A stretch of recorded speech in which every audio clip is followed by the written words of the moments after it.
Hello student, कैसे हैं आप सब? अच्छे हैं? तो चलो यार हम लोग आ गए। आज हम लोग करने वाले हैं इंटेंस क्वेश्चन जो कि हमारे एनसीईआरटी बुक पे पेज नंबर 168 में लाइट चैप्टर का है। क्योंकि यार हम लोग टॉपिक वाइज पढ़ रहे हैं, उसके बाद जो रास्ते में मिलेगा सबको उखाड़ के फेंकते चलेंगे। और रास्ते में इस बार आ गया हमारे एनसीईआरटी का इंटेंस क्वेश्चन। जी हाँ, 4 क्वेश्चन है, चारों क्वेश्चन को डिस्कस करते हैं, उसके बाद हम लोग अगला टॉपिक को स्टार्ट करेंगे। ठीक है, तो यार प्लीज अपना कॉपी निकाल लो, बुक निकाल लो। ठीक है, सारे इक्विपमेंट निकालो जिससे आप पढ़ते हैं अच्छे से। ठीक है, पेन कॉपी पेंसिल सब निकालो और ध्यान से इस वीडियो को देखो, पूरा कंसेप्ट क्लियर होगा, कुछ भी आपका छूटेगा नहीं। ठीक है, तो चलो यार क्वेश्चन नंबर 1 सब लोग रीड करो। क्या है क्वेश्चन नंबर 1 है, define the principal focus of a concave mirror. जी हाँ, क्या बोला कि principal focus of concave mirror का डिफाइन करो। ठीक है, तो सबसे पहले हम लोग क्या करते थे, कनकेव मिरर बनाते हैं, डिस्कस करते हैं आराम से, क्या दिक्कत है। ठीक है, तो यार कनकेव मिरर बनाते हैं हम लोग कैसे, क्या करते थे, सबसे पहले एक स्ट्रेट लाइन खींचते थे ऐसे। फिर मैं बोलता था कि आप यहाँ पे सेंटर ऑफ कर्वेचर मान लो। अब यहां से 3 सेंटीमीटर की दूरी पे फोकस और यहां से 3 सेंटीमीटर की दूरी पे पोल। ठीक है, अब यहां पे सी से कंपास, पी से पेंसिल, आप बना दो एक कनकेव मिरर। ठीक है, ये आपका कनकेव मिरर हो गया। अभी कहां हुआ सर? अब जब मैं यहां पॉलिश कर दूंगा तब ना होगा। ये हो गया आपका कनकेव मिरर। ठीक है, अब यार देखो, आपको डिफाइन करना है प्रिंसिपल फोकस ऑफ, इस फोकस को डिफाइन करना है कि what is the principal focus of concave mirror. ठीक है, जरा सोचो, कुछ लोग क्या है कि अपना दिमाग लगाएंगे और बोलेंगे यार ये फोकस है। फोकस को हम लिख सकते हैं कि mid point of line between centre joining centre of curvature and pole. मतलब सेंटर ऑफ कर्वेचर और पोल को जो लाइन ज्वाइन करती है उसी का मिड पॉइंट हमारा फोकस है, ऐसे लिख देंगे। लेकिन यार ऐसा थोड़ा आंसर मेरा, अब हम लोग क्लास 10th में चले गए ना, तो यार घोड़ों वाली चाल चलते हैं, क्या गधे वाली चाल क्यों चले? जब मेरे पास घोड़ों वाली चाल है, एग्जैक्ट डिफिनीशन है, स्टैंडर्ड डिफिनीशन है, तो स्टैंडर्ड डिफिनीशन लिखते हैं। अब देखो, मैंने आपको रूल फॉर रे डायग्राम में रूल्स बताया था कि जब मेरा इंसिडेंट रे प्रिंसिपल एक्सिस के पैरेलल होता है, जब मेरा इंसिडेंट रे प्रिंसिपल एक्सिस के पैरेलल होता है तो reflected ray passes through focus. बात समझ में आया? क्या मैंने बोला? जब मेरा इंसिडेंट रे प्रिंसिपल एक्सिस के पैरेलल होता है तो रिफ्लेक्टेड रे फोकस से जाता है। ठीक है, कनकेव मिरर में जाता है, रिफ्लेक्टेड रे फोकस से जाता है। ठीक है, तो ये फोकस था, ये रिफ्लेक्टेड रे गया। और कन्वेक्स मिरर में क्या होता था? कन्वेक्स मिरर में ऐसा लगता था कि वो फोकस से जा रहा है। ठीक है, कन्वेक्स मिरर में परफेक्टली फोकस से पास नहीं होता था, बट ऐसा में लगता था, it seems to be passes through focus, but in concave mirror it really passes through focus. ठीक है, तो आपको यही ध्यान रखना है कि जब इंसिडेंट रे प्रिंसिपल एक्सिस के पैरेलल है तो रिफ्लेक्टेड रे फोकस से जा रहा है। ठीक है, बात समझ में आया? तो यार इसका डिफिनेशन लिखना हमको कॉपी में लिखना कैसे है? तो यार सबसे पहले अगर ऐसा क्वेश्चन आते हैं आपके एग्जाम में तो आपको पहले ये वाला डायग्राम बना लेना है अच्छे से, जिससे आपका एग्जामिनर खुश हो जाए, आपको एक नंबर यहाँ पे देके चला जाए। ठीक है, उसके बाद हमारा आता है राइटिंग स्किल्स, हमें लिखना क्या। ठीक है, तो देखो, हमें पता है कि जब इंसिडेंट रे प्रिंसिपल एक्सिस के पैरेलल होगा तो एक पॉइंट से जाएगा जिस पॉइंट का नाम है फोकस। ठीक है, तो फोकस को हम क्या लिख सकते हैं? It is the point on the principal axis through which incident ray, फिर से सुनिए, ध्यान से सुनिए, it is the point on the principal axis through which incident ray parallel to principal axis passes. It is a point on principal axis through which incident ray, मैं लिख दे रहा हूं, it is the point, it is the point on principal axis, principal axis पे तो ये point है। ठीक है, कनकेव मिरर का मैं डिफाइन कर रहा हूं ना, कनकेव मिरर का पूछा, it is a point on principal axis through which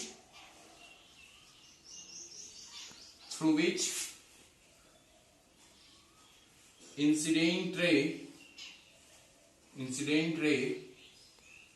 parallel to principal axis passes after reflection। बात समझ में आया यार? क्या मैंने बोला? It is a point on a principal axis through which incident ray parallel to principal axis passes after reflection. ठीक है, फोकस प्रिंसिपल एक्सिस पे एक ऐसा पॉइंट है जिस पॉइंट से जब इंसिडेंट रे हमारा प्रिंसिपल एक्सिस के पैरेलल होता है तो रिफ्लेक्टेड रे उसी पॉइंट से गुजरता है। ठीक है, अब रे पैराक्सियल होंगे, ये आपके क्लास 10 के कोर्स में है। इसे आप ये ना सोचो कि सारे रे फोकस से ही जाएंगे, क्योंकि आपको क्लास 10 में पैराक्सियल रे के बारे में डिस्कशन करना है ना, तो बस आपको ये लिखना पड़ेगा कि it is the point on the principal axis through which an incident ray parallel to principal axis passes after reflection. Okay, clear हो गया? तो please pause the video to note it down, उसके बाद चलते हैं क्वेश्चन नंबर 2 की तरफ। ठीक है, क्वेश्चन नंबर 2 की तरफ चलते हैं। क्वेश्चन नंबर 2 क्या बोल रहा है यार कि the radius of curvature of A spherical mirror is 20 centimetre, what is the focal length. एक स्फेरिकल मिरर है जिसका रेडियस ऑफ कर्वेचर 20 सेंटीमीटर है, उसका फोकल लेंथ आप बताओ। ठीक है, तो यार आपको एक बात पता होना चाहिए कि ये मेरा प्रिंसिपल एक्सिस होता है, ऐसे मैं कंकेव मिरर का ही बात करता हूं अभी। ये मेरा सेंटर ऑफ कर्वेचर हो गया, ये फोकस हो गया, ये पोल हो गया। आप कॉपी पे बनाते हैं इसलिए मैं आपको बोलता हूं कि 3-3 सेंटीमीटर का गैप लेंगे तो आपके कॉपी में रे डायग्राम काफी अच्छे से बनेगा। ठीक है, ये आपका कंकेव मिरर हो गया। ठीक है, अब आपको बोल रहा है कि रेडियस ऑफ कर्वेचर कितना है 20 सेंटीमीटर। रेडियस ऑफ कर्वेचर किसे बोलते हैं, सेंटर ऑफ कर्वेचर और पोल के बीच की दूरी को ही तो बोलते हैं रेडियस ऑफ कर्वेचर, क्योंकि ये एक स्फीयर का पार्ट है ना, और उस स्फीयर का रेडियस तो यही होगा ना। तो ये रेडियस हमें दिया हुआ है कितना 20 सेंटीमीटर। ठीक है, अब आपको बताना है what is the focal length. Focal length मतलब ये वाला डिस्टेंस कितना होगा, तो जल्दी से बता दो यार। 20 का हाफ तो होगा, तो हमें पता है कि radius of curvature is equal to 2 into focal length. ठीक है, या फिर focal length is equal to radius of curvature का हाफ। अब आपको रेडियस ऑफ कर्वेचर 20 दिया हुआ है, तो फोकल लेंथ कितना होगा जल्दी से बता दो। 20/10 is equal to 10 centimetre. Okay, clear हो गया बात। चलो क्वेश्चन नंबर 3 की तरफ चलते हैं। क्वेश्चन नंबर 3 हमें बोल रहा है name a mirror that can give an erect and enlarge image of an object. ठीक है, आपको ऐसे मिरर का नाम बताना है जो आपको इरेक्ट और इनलार्ज इमेज दे। अब कुछ लोग तो दिमाग में कन्वेक्स मिरर आएगा, क्योंकि कन्वेक्स मिरर हमेशा वर्चुअल इरेक्ट प्रोड्यूस करता है। लेकिन आप लोग अगर रे डायग्राम अच्छे से बनाए होंगे तो आपको पता होना चाहिए कि यार कन्वेक्स मिरर का जो ऑब्जेक्ट का जो इमेज बनता है कन्वेक्स मिरर में, वो ज्यादा इनलार्ज नहीं होता, वो डिमिनिश्ड होता है। ठीक है, आपको यहाँ पे ऐसे मिरर का नाम बताना है जो कि इरेक्ट इमेज दे, इनलार्ज इमेज दे। ठीक है, तो जरा सोचो कनकेव मिरर क्या इनलार्ज इमेज देता है क्या, इरेक्ट देता है, इनलार्ज देता है। कब, एक ही ऐसा केस है जहां पे कनकेव मिरर इनलार्ज इमेज देता है और इरेक्ट देता है, वर्चुअल इरेक्ट देता है। वो केस कौन सा है मेरे भाई, ये फोकस हो गया, ये सेंटर ऑफ कर्वेचर हो गया, ये हो गया पोल, ये हो गया मेरा कनकेव मिरर। अगर कनकेव मिरर में हम ऑब्जेक्ट फोकस और पोल के बीच में रखते थे तो आपको पता होना चाहिए कि हमारा इमेज यहां बनता था, वर्चुअल बनता था, इरेक्ट बनता था, इनलार्ज बनता था। ठीक है, तो बस इसका आंसर लिख दो कनकेव मिरर, और साथ में एक कंडीशन लिख देना कि when object is placed between focus and pole then image produced by concave mirror is enlarged erect। Okay, clear हो गया।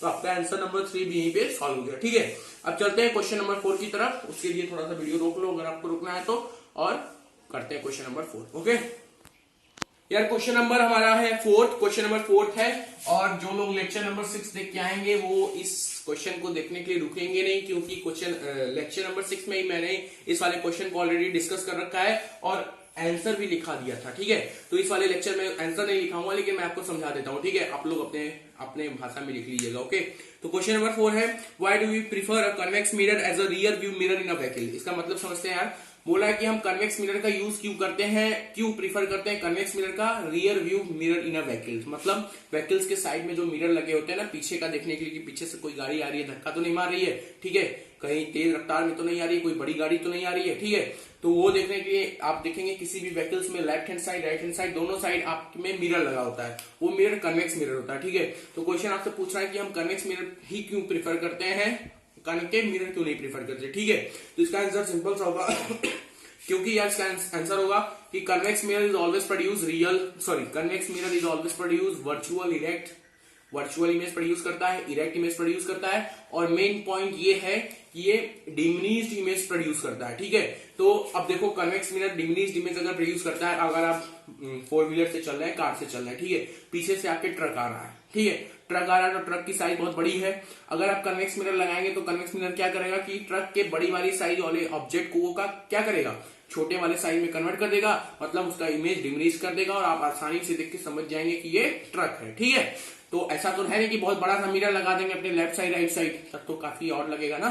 तो हम लोग क्या करते हैं कन्वेक्स मिरर इसलिए लगाते हैं बिकॉज, आप लिख लो आंसर में, because it always produce virtual erect and diminished image of the object coming from behind, या फिर it always produce virtual erect and diminished image of vehicle coming from behind, so it alert driver को ये क्या करता है, alert कर देता है, जिससे एक्सीडेंट के चांसेस कम हो जाते हैं। ठीक है, तो यही पे मेरा ये सारे क्वेश्चंस खत्म हो गए।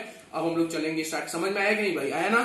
फिर से मैं बोल देता हूँ, because convex mirror is always produce virtual erect and diminished image of the vehicles coming from behind. ठीक है, ये क्या करता है कि व्हीकल्स का so the driver become alert, और इससे क्या होता है, उसके बाद क्या होता है, हमारा ड्राइवर अलर्ट हो जाता है और एक्सीडेंट की संभावनाएं कम हो जाती है। ओके, बात समझ में आ गया? तो चलो यार प्लीज आगे चलते हैं इसके बाद। ठीक है, आगे वाला टॉपिक क्या है, एनसीईआरटी के थ्रू चलते हैं। तो एनसीईआरटी के थ्रू आगे वाला टॉपिक है sign convention for a reflection by spherical mirror. ये थोड़ा सा ध्यान से समझने वाली बात है, क्योंकि अब हम लोग चल रहे हैं न्यूमेरिकल की तरफ।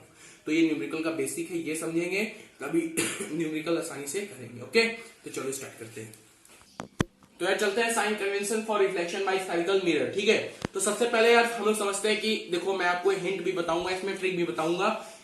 सबसे पहले जो किताबी भाषा है वो पढ़ लेते हैं कि किताबी भाषा में ये बताता है कि जिस डायरेक्शन में इंसिडेंट रे होगा उस डायरेक्शन को हम क्या लेंगे, पॉजिटिव लेंगे। ठीक है, जिस डायरेक्शन में इंसिडेंट रे होगा उस डायरेक्शन को हम पॉजिटिव लेंगे। ठीक है, लेकिन क्लास 10th में आपको ऐसे समझना है कि यार सारे ऑब्जेक्ट को हम लोग मिरर के इधर ही रखेंगे। ठीक है, अब जब आप हायर क्लासेस में जाएंगे तो ऑब्जेक्ट यहाँ भी होगा, वर्चुअल ऑब्जेक्ट भी होगा। ठीक है, लेकिन क्लास 10th में आपको सारे ऑब्जेक्ट मिरर के लेफ्ट साइड ही रखे हैं। ठीक है, तो अब आपको ये बात अच्छे से समझ लो कि इंसिडेंट रे के डायरेक्शन को हम लोग पॉजिटिव लेंगे। तो अगर यहाँ पे मैं ऑब्जेक्ट रखा हूं तो इंसिडेंट रे का डायरेक्शन किधर होगा, इधर से इधर की तरफ होगा। ठीक है, और फोकल लेंथ का डायरेक्शन किधर होगा, इधर से। अच्छा एक बात और, सारे डिस्टेंस हम पोल से मेजर करेंगे। क्या मैंने बोला, सारे डिस्टेंस हम पोल से ही मेजर करेंगे, चाहे ऊपर का डिस्टेंस हो, चाहे नीचे का डिस्टेंस हो, चाहे लेफ्ट का डिस्टेंस हो, चाहे राइट का डिस्टेंस, सारे डिस्टेंस हम पोल से मेजर करेंगे। ठीक है, तो ये मेरा हो गया पोल। अब मैं फोकल लेंथ को मेजर करना चाहता हूं, तो फोकल लेंथ का डिस्टेंस किधर होगा, इधर से इधर चलेंगे ना। तो फोकल लेंथ का जो वेक्टर क्वांटिटी हो गया ना, डिस्प्लेसमेंट हो गया ना एक तरीके से, तो इधर से इधर चल रहे हैं तो फोकल लेंथ का डायरेक्शन इधर है और इंसिडेंट रे का डायरेक्शन इधर है। तो ये फोकल लेंथ जो है इंसिडेंट रे के अपोजिट डायरेक्शन में है, तो फोकल लेंथ हमारा क्या हो गया, नेगेटिव साइन का हो गया। ठीक है, अच्छे से समझेंगे। अभी अब ये सब बात छोड़ो, अब मैं आपको ट्रिक समझाता हूं कि आप जैसे कि आप ग्राफ बनाते हो ना, ग्राफ ये क्या होता है यार, एक्स एक्सिस, ये वाई एक्सिस, ये निगेटिव वाई एक्सिस और ये निगेटिव एक्स एक्सिस। ठीक है, तो इधर हम क्या लेते हैं, पॉजिटिव, इधर क्या लेते हैं, निगेटिव, ऊपर क्या लेते हैं, पॉजिटिव, वाई पॉजिटिव और नीचे निगेटिव। तो बस सिंपल सी बात है, इधर जितने डिस्टेंस रहेंगे सब क्या होंगे, इधर सारे डिस्टेंस क्या होंगे, निगेटिव।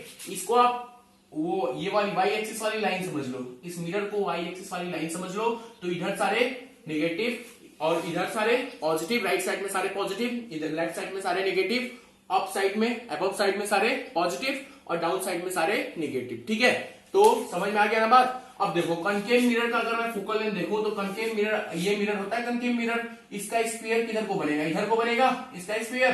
तो इसका फोकल लेंथ किधर को होगा, इधर को होगा, फोकल लेंथ इधर को होगा ना। तो फोकल लेंथ इधर को होगा, इसका मतलब क्या हुआ, निगेटिव होगा कि पॉजिटिव, लेफ्ट साइड है ना, लेफ्ट साइड क्या होगा, निगेटिव होगा। तो कनकेव मिरर का फोकल लेंथ क्या होगा, निगेटिव। तो focal length of concave mirror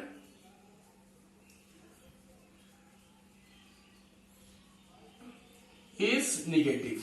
ठीक है, कनकेव मिरर का फोकल लेंथ निगेटिव होगा। ठीक है, अब एक चीज और देखते हैं यहीं पे, अगर मैं कन्वेक्स मिरर बना दूं, कन्वेक्स मिरर का फोकल लेंथ क्या होगा, जल्दी से बताइए। कन्वेक्स मिरर के लिए ये स्फीयर इधर को कंप्लीट होगा, देखो सब डाउट क्लियर हो जाएंगे भाई। ये देखो ये हो गया पोल, कन्वेक्स मिरर का स्फीयर किधर को कंप्लीट होगा, इधर को कंप्लीट होगा, तो इसका फोकल लेंथ इधर होगा।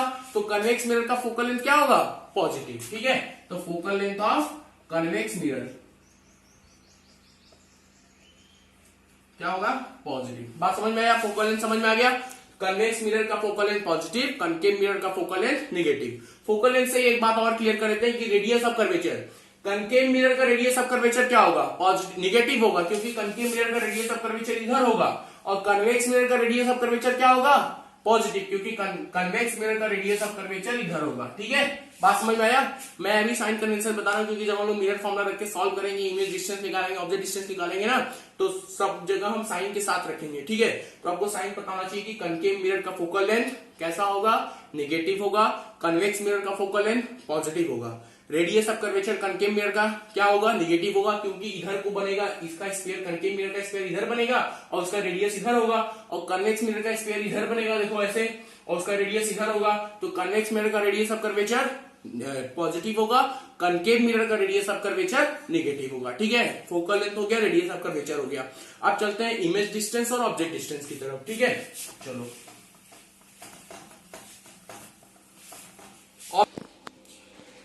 तो यार ऑब्जेक्ट डिस्टेंस और इमेज डिस्टेंस का हम लोग साइन देखेंगे कि ऑब्जेक्ट डिस्टेंस का साइन क्या होगा और इमेज डिस्टेंस का साइन क्या होगा। ठीक है, क्लास 10th में अगर आपके पास एनसीईआरटी है तो आप लोग एनसीईआरटी का पेज नंबर ये निकालो।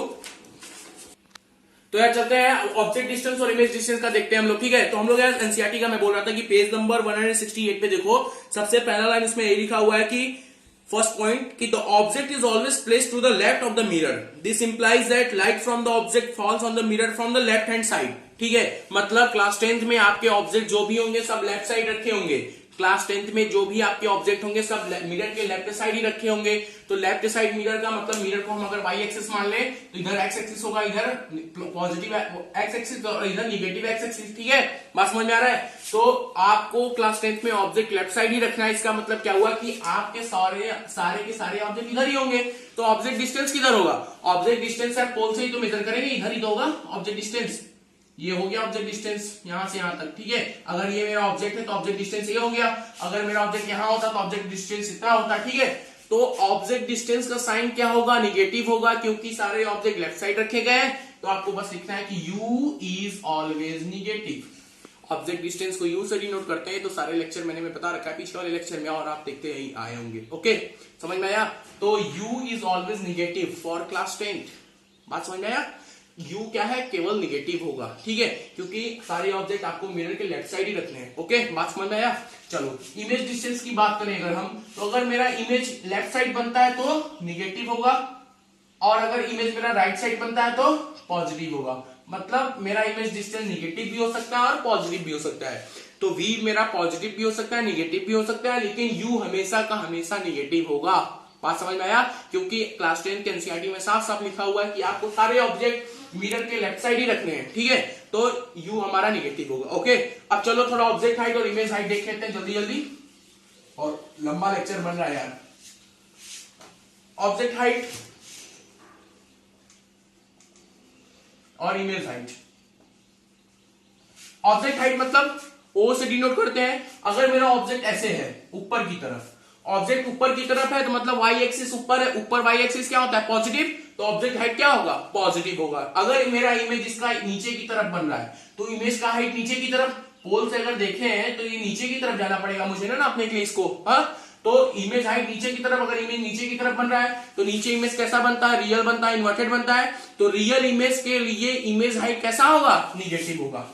तो ऑब्जेक्ट हाइट तो आप लेंगे पॉजिटिव। ऑब्जेक्ट हाइट निगेटिव भी हो सकता है, क्योंकि अगर हम ऑब्जेक्ट ऐसे न रख के ऐसे रख दें तब कोई दिक्कत तो नहीं है ना। तो ऑब्जेक्ट हाइट मेरा निगेटिव भी हो सकता है। ठीक है, और इमेज क्या होगा? रियल इमेज के लिए, सॉरी रियल इमेज नहीं बोल सकते हम, इमेज के लिए इमेज हाइट,